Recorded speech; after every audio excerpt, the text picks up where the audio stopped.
in your own words, what can people expect from this incredible film, Cassandro?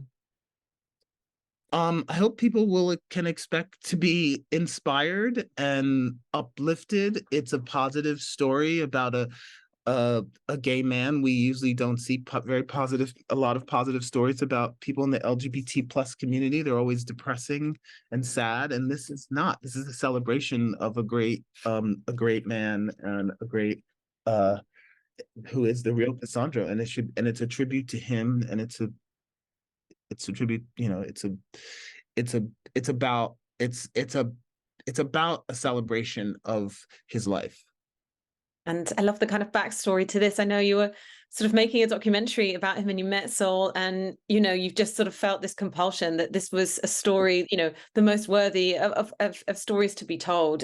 So tell us a bit about how it all came about and why you felt so compelled to tell a story on the screen. When I met Cassandro, the real Cassandro, because I was making a short documentary about him, I just was blown away by his charisma, his energy, his positivity. He radiates this positive energy, and I just was fell completely in love with him. And I was like, I have to tell this story. So the first day I met him, I was like, this is my first fictionalized film. I just knew it. I don't know. You just know these things. It just like hit me, and I was like, this is it. And then here we are. It's 8 years later, but here we are. Gael Garcia Bernal, one of my favorite ever actors, actually. He's kind of got a chameleonic, is that the right word? Sort of ability. But what was it about him as an actor that I think you had him in mind right from the beginning, correct? And so why did you have that vision in your head that he was the right guy? Um, because I, because he is like a chameleon, and because he put so much into his roles, and I saw, ever since Y Tu Mamá Tambien, and then Bad Education, of course. I mean, I knew he could do this because of Bad Education and because he was so amazing in that role. So I never thought of another actor, and it was important. It was a really authentic, real Mexican actor who is a star, and he's a star. And I don't know whether it's because of your sort of documentary background, but the way you've sort of recreated the world, and I guess you've been working with Gael as well to kind of, transform him into this person. What was that process like, and how did you collaborate on that?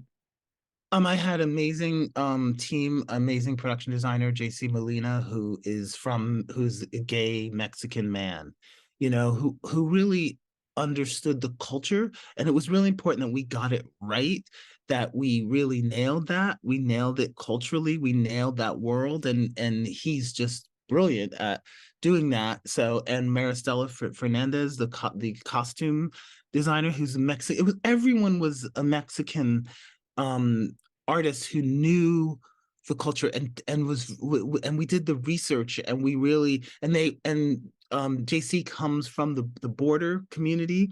The other all the actors came from the actors were real luchadors, and then the La Perla, who plays the mom, it was her first film. She comes from Juarez, Mexico, where the story takes place, and she was in local theater, but this is her first film, and she's phenomenal. It was that authenticity. Her mother was a maid who crossed the border to work in wealthy homes in El Paso, and authenticity was really important.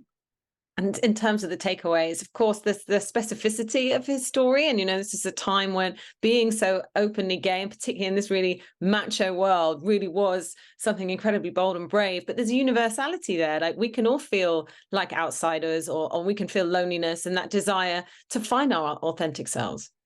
Yeah, absolutely. And that's really what the message of the film is. It's really that, you know, loving yourself and being authentic and being true to yourself. That's the message of the movie, and that's the message. I always want to tell positive, uplifting stories like this. I'm not interested in making a depressing movie or telling a depressing story about the gay community. I want to tell a positive, uplifting story because I want to be uplifted. Sometimes people want to go to the theater and they want to walk out happy, not not depressed. And I know you were the first African American to win an Oscar. how do you reflect on that now? Have we come some distance since then, or is there still work to be done? Um, there's a lot. I have a lot more to do. I have a lot more stories to tell. I'm just getting started in my scripted career.